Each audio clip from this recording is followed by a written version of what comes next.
SportsTissueBox.com. SportsTissueBox.com. Get your SportsTissueBox.com. Football season is here, and what better way to commemorate the season than to grab your sports tissue box now at sportstissueboxes.com. Whether you're celebrating the thrill of victory or agony defeat, sports tissue boxes are there for both young and old. Grab your sports tissue box now at sportstissueboxes.com. Call them, baby, the Mets are here.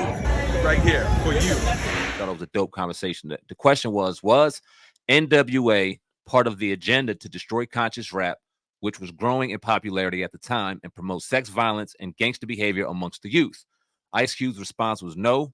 NWA started out as a straight underground rap group with no expectations of commercial success. Fans and the media turned us into a mainstream juggernaut. Now, I just seen your thoughts on NWA with Henry Geller and his people and what really tore up NWA. That's why I wanted to get you on right now to get your thoughts on what Ice Cube said and NWA as a whole. I didn't hear. Can you reread that quote that you said Ice Cube said? Because this ain't about Ice Cube, but Ice Cube was the lead writer of the group. Right. I want to because I'm gonna reveal some stuff. You know what I'm saying, based on what you reread. Yes, sir. So Ice Cube's response was no. NWA started out as a straight underground rap group with no expectations of commercial success. Fans and the media turned us into a mainstream juggernaut. And the question was NWA not used to destroy hip hop? What was the question? They said, was NWA part of the agenda to destroy conscious rap, which was growing in popularity at the time, to promote sex violence and gangster behavior amongst the youth in particular? Right. So the question was they definitely was used, but question is, did you know you was being used or not like that? Yeah. You definitely was being used. Yeah. Right. I don't point the finger necessarily at the instrument. You know what I'm saying? I can use a pen or a pencil to kill somebody. So it's not necessarily the pen or the pencil's fault until the pen or the pencil is aware of how they being used. Mm-hmm. Once they be made aware of how they're being used, then it is your fault. So in the beginning, I agree with him, but once you see, Jerry Heller and his community was actually the ones using us as these type of tools and slaves and instruments for their agenda. So us as young 17, 18, fresh out of high school, we feel like, okay, this is legal. This ain't dope. I can rap about dope. I can rap about pimping and hoeing and, gang banging. And I stepped back and I kept busting. Like, you're not busting at the police. You can say F the police, but you talking about busting at niggas. Mm-hmm. You know what I'm saying? You talking about pimping and hoeing and, slapping your sisters. You're not talking about slapping white people, white girls. Mm-hmm. So we know what we was doing, but as far as just some fun little hood, mixtape type stuff in the hood, that's what we was doing it for. But once you seen, major labels like Priority or Interscope or people that is taking us to the next level, then we got to have a conversation about that. So the late 80s, 87, 88, 89, when NWA was popping, I give them that. They didn't know nothing about no agenda. They just knew, okay, we popping, and it's getting big. But once, you start getting conscious, Brother Cam and others in 1990 or whatever, anything after you've been warned and it's been revealed to you and you've been taught how you being used and who the enemy is that's using you. Now, if you continue to do, what you want to do and say those type of, lyrics and influencing the people and saying, it's about money and, we ain't role models. Now, you a role model. And it's not just Cube, is all of them. I know all the NWA. Right. Them all my loved ones. I'm the star witness of every mainstream rap star on the West Coast. You can't run none of that with me. So I'll be quiet until I hear, this denial of accountability. Like, you can't run that with me. I'm the star witness of making sure who the enemy was, how you being used. So we didn't have many intimate conversations. So if you know, it's not about him. It's just Cube is the star writer. He was my favorite. You know, that's why I even rap with him. He's my favorite. That was my most inspirational rap hero. Made me want to do what I'm doing. You know, but once you get, you know, close and you know, you see how disappointment or whatever affects people, just like, you know, you can see how disappointment affects me. I'm gonna fall back and do the family thing. I'm gonna be Mr. Black Husband Gang. I'm gonna do something else with my life. Right. But I'm not gonna go from that to gangster killer and a dope dealer. I'm not gonna go to what's the group with Mac 10 and, you know, West Side Connection. yeah, you know, you wasn't talking about nothing positive. You definitely knew better at that point, right? Right. So, you know, we can have a conversation. You know, I'm a star witness. You know, like I said, I doubt anybody want to sit down and have a conversation with me. I'm talking about the suspects on this subject. You know what I'm saying? Yeah. Because I was one of the main ones, and you know, I got registered in the Nation of Islam in January 1991, January 11th, 1991. So from the late 90s to the early 90s, I mean late 1990 to early 91, our biggest I ain't gonna say adversary, but our biggest challenge was our own people that was spewing and influencing our males and females with that music. All them rap summits that Minister Farrakhan was doing, he was talking to the rappers, change your lyrics, change your lyrics, change your lyrics. So you don't really want to go there with me, like, but I love it. I sure want to hear if you want to try. So when at the time, did you have any, not with Cube in particular, but do you have any conversation with any of the hip hop artists at that time on the West Coast, or anybody that was kind of giving that music that wasn't or that was contradictory to our success and our livelihood? Every last one of them. Everybody that love and respect Brother Cam. That's why I was Nation of Islam soldier with these lyrics, with this pen. I wasn't talking about killing niggas and, you know, pimping hoes. I didn't even say bitch on a record. My Right. enemy was the slave master and you know, the real enemy. Right. So I was the one with the, you know, even though I wasn't wearing no African medallions, but still that was my lane. It was black conscious, like RBG, revolutionary but gangster. It was gangster, but it was pro-black. It wasn't, you know, black on black crime and black on black violence and sell dope and pimp and slap a bitch and slap a hoe, and it wasn't none of that. So that was my problem. Like in real life, we used to, you know, have to press niggas like that in real life. Yeah. You got the quote, the other quote where he was talking about the crack cocaine. I do. He also had a good question asked to him about the crack and cocaine era, in particular as it pertains to hip hop. Let me pull that up for you too. I'd like to get your thoughts on that as well. Give me 1 second. I'll have it for you. Tune into the Hip Hop Uncensored podcast. Got West Coast Cam in the building. Everybody, make sure you hit the like button and share the video. Let's go. All right. So one of the comments said, unfortunately, music did play a part with the crack being pumped into our Black and Latino neighborhoods.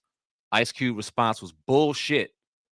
Crack was in the neighborhood a decade before gangster rap. In the 70s, it was called freebase. So it was heroin, weed, Molly, gang banging, drive-bys, pimping and hoeing, dropping out of school, young girls getting pregnant, cussing and using the word nigga. It was all here before NWA. What's your thoughts on that? Yeah, a lot of stuff was here, but who was promoting it? You know what I'm saying?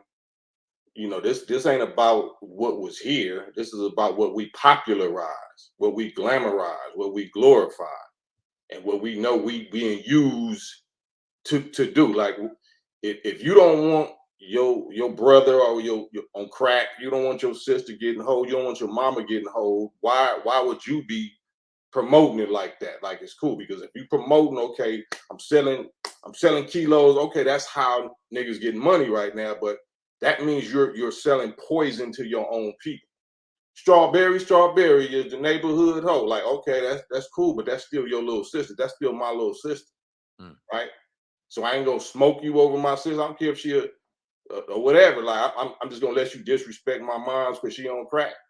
Right. So Tupac was like, you know, even as a crack fiend mama, you was a black queen, so you could have went that way, right?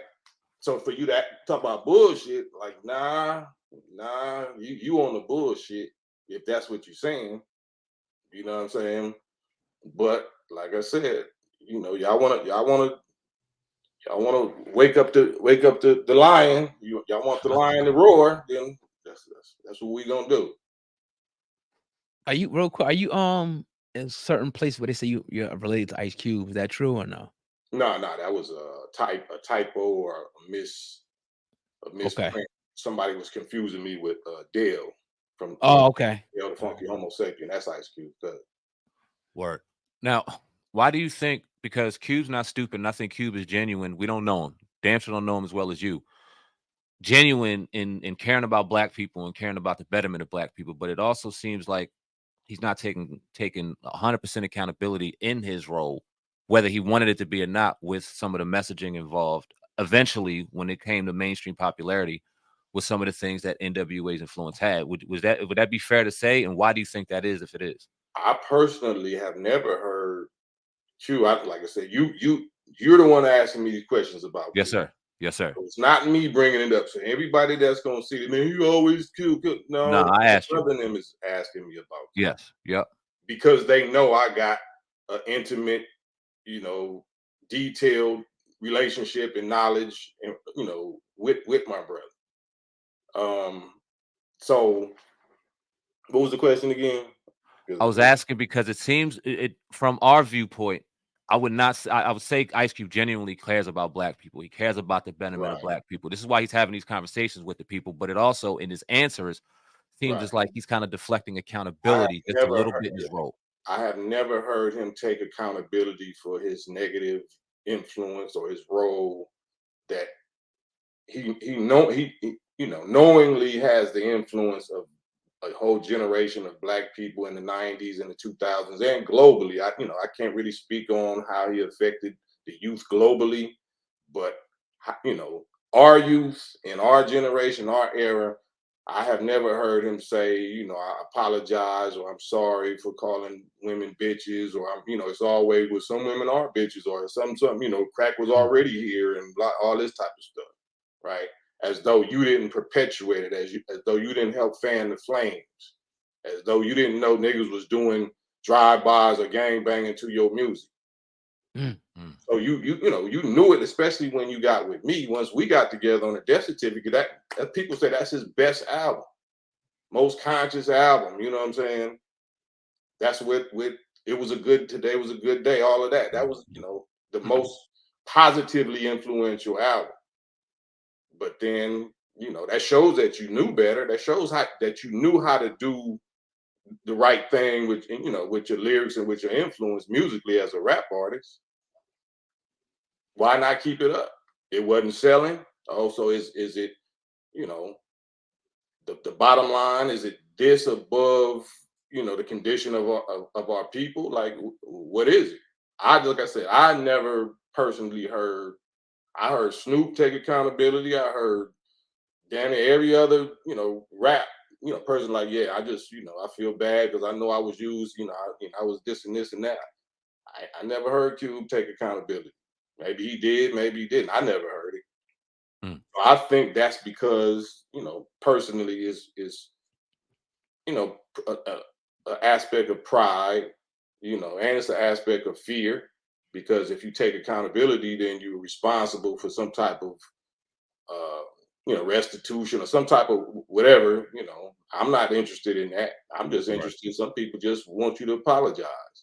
Some Mm. people just want you to be a man or a woman and take accountability for what you know, how you know you negatively influence people.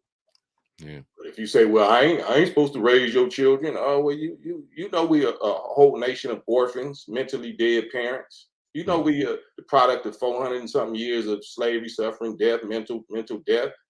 We orphans, spiritually and mentally. You knew that.